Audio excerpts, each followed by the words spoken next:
Assalamualaikum warahmatullahi wabarakatuh. Selamat pagi, apa kabar semuanya?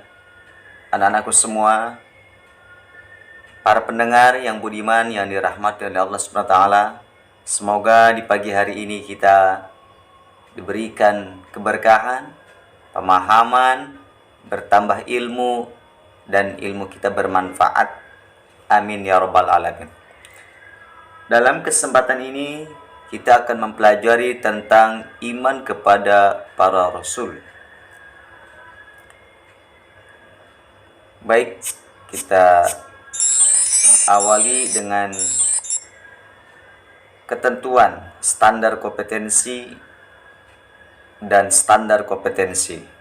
Standar kompetensi mengenai tentang materi iman kepada rasul, meningkatkan keimanan kepada Rasul Allah.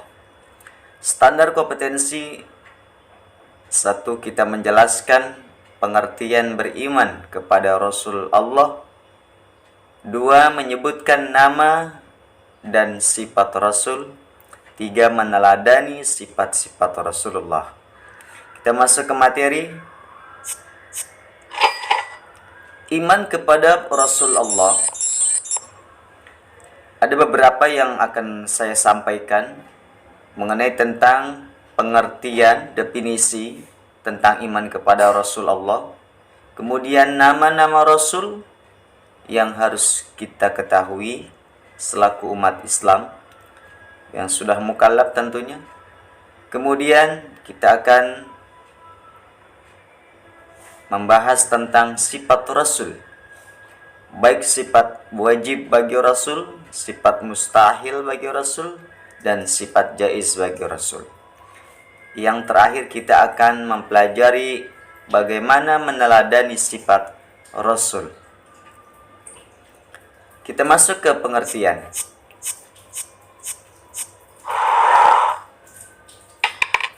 Definisi iman kepada Rasul.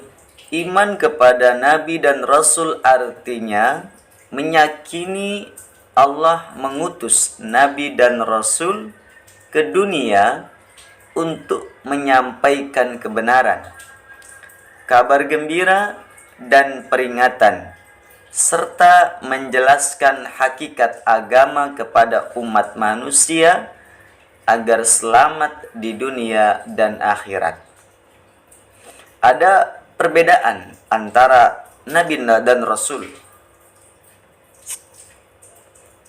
Menurut bahasa, Nabi itu sendiri adalah menghabarkan, dan secara istilah, Nabi adalah seorang laki-laki yang membawa kabar dari Allah tanpa mempunyai kewajiban untuk menyampaikan kepada umat.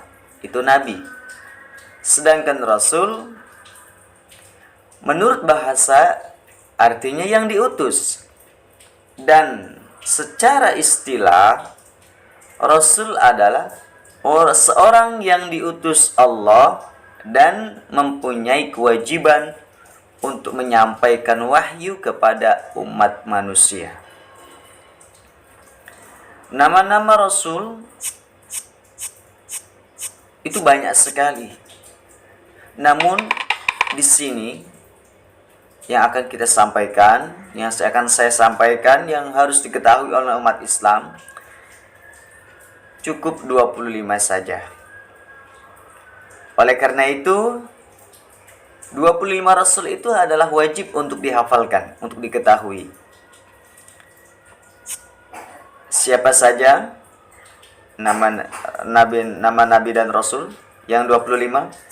Nabi Adam alaihissalam, Nabi Idris alaihissalam, Nabi Nuh alaihissalam, Nabi Hud alaihissalam, Nabi Saleh alaihissalam, Nabi Ibrahim alaihissalam, Nabi Lut alaihissalam, Nabi Ismail alaihissalam, Nabi Ishaq alaihissalam, Nabi Yaqub alaihissalam, Nabi Yusuf alaihissalam, Nabi Ayyub alaihissalam, Nabi Shu'aib alaihissalam, Nabi Musa alaihissalam, Nabi Harun alaihissalam, Nabi Zulkifli alaihissalam, Nabi Dawud alaihissalam, Nabi Sulaiman alaihissalam, Nabi Ilyas alaihi salam, Nabi Ilyas alaihi salam, Nabi Yunus alaihi salam, Nabi Zakaria alaihi salam, Nabi Yahya alaihi salam, Nabi Isa alaihi salam, Kanjeng Nabi Muhammad sallallahu alaihi wasallam. Ini adalah nama-nama Nabi dan Rasul yang jumlahnya 25 yang harus kita ketahui. Dan di antara 25 Nabi dan Rasul tersebut ada yang namanya Ulul Azmi. Ulul Azmi. Apa itu Ulul Azmi? Ulul Azmi artinya memiliki keteguhan hati yang luar biasa. Rasul Ulul Azmi memiliki mukjizat dari Allah yang tidak bisa ditiru dan dipelajari oleh manusia.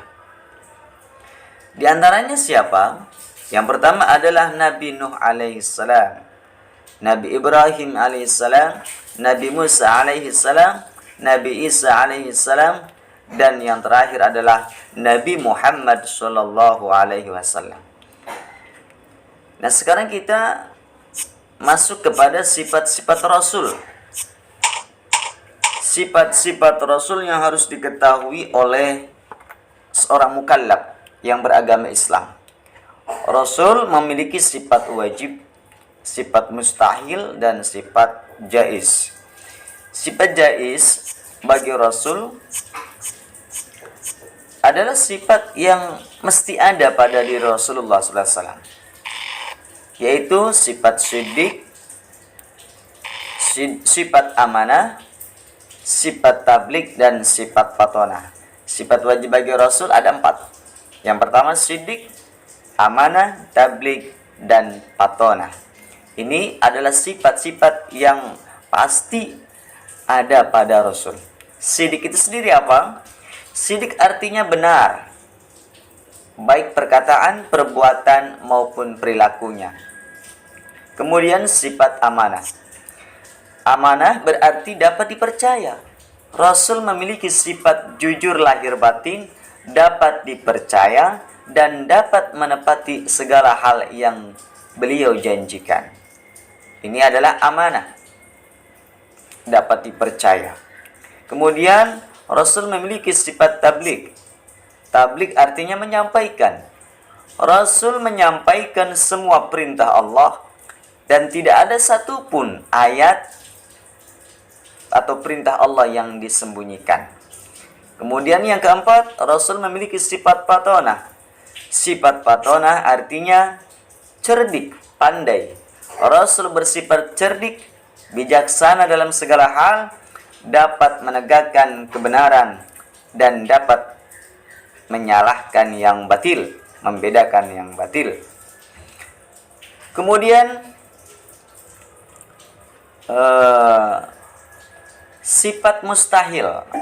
Sekarang sifat mustahil bagi Rasul. Jumlahnya sama, ada 4. Ya, kazib, khianat, kitman, baladah. Sifat mustahil bagi Rasul adalah sifat yang tidak ada pada Rasul. Ya. Salah satu di antaranya adalah kazib, artinya dusta, mustahil. Rasul itu dusta. Ya. Lawan dari siddiq, ya. Kazib ini lawan daripada siddiq. Kazib artinya dusta. Rasulullah itu mustahil kalau Rasul pendusta. Sejak kecil saja sebelum diangkat menjadi Rasul, Nabi mendapat gelar julukan Al-Amin, dapat dipercaya. Maka mustahil Rasul memiliki sifat kazib. Kedua, sifat mustahil bagi Rasul yang kedua adalah khianat, yang berarti tidak dipercaya, lawan dari sifat amanah. Selanjutnya adalah kitman. Kitman adalah sifat mustahil bagi Rasul yang berarti menyembunyikan, lawan dari tabligh. Yang terakhir, sifat mustahil bagi Rasul adalah baladah, artinya bodoh, lawan dari sifat fatonah. Kemudian selanjutnya adalah sifat jaiz bagi Rasul. Sifat jaiz itu sendiri adalah Rasul boleh mempunyai atau tidak sifat ini sifat jaiz bagi Rasul adalah sifat umum manusia. Misalnya ada kaya, ya, miskin, sedih, senang, bahagia, susah. Itu apa yang dialami oleh manusia, itu pun dialami oleh Rasul. Rasul butuh makan, ya. Kita butuh makan, atau kita punya istri, membutuhkan dengan satu dengan yang lainnya, itu adalah sifat jaiz bagi Rasul. Kemudian kita masuk meneladani sifat Rasul. Setelah kita mempelajari materi mengenai tentang iman kepada Rasul, nama-nama Nabi dan Rasul, berikut sifat-sifat yang ada bagi Rasul, yang mustahil bagi Rasul, dan sifat jaiz bagi Rasul. Lalu apa yang harus kita ambil kesimpulan dari materi ini? Tujuan kita adalah kita mampu, bukan hanya sebatas mengetahui, tetapi kita mampu meneladani sifat-sifat Rasul. Dengan beriman kepada Rasul yang telah membawa ajaran tauhid, artinya sama kita terbimbing oleh ajaran Rasul. Kemudian dengan mengamalkan sifat wajib bagi Rasul, maka sama halnya dengan meneladani sifat Rasul, dan pastinya akan bermanfaat untuk hubungan dengan Allah dan hubungan antara manusia. Ini adalah meneladani sifat Rasul. Demikian materi yang saya sampaikan dalam kesempatan ini. Kita masuk ke evaluasi. Silakan menjawab pertanyaan-pertanyaan berikut dengan jawaban yang tepat. Semoga dimudahkan. Pertama, 1. Menurut bahasa, Rasul adalah kepercayaan, utusan, pilihan, sahabat.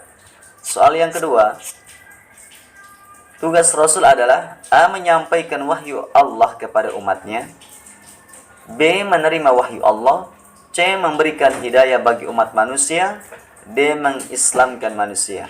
Soal berikutnya, soal yang ketiga, bagi manusia, wahyu Allah berfungsi sebagai A. Firman Allah, B. Wahyu yang diterima Rasul, C. Kitab yang perlu dijaga, D. Petunjuk hidup.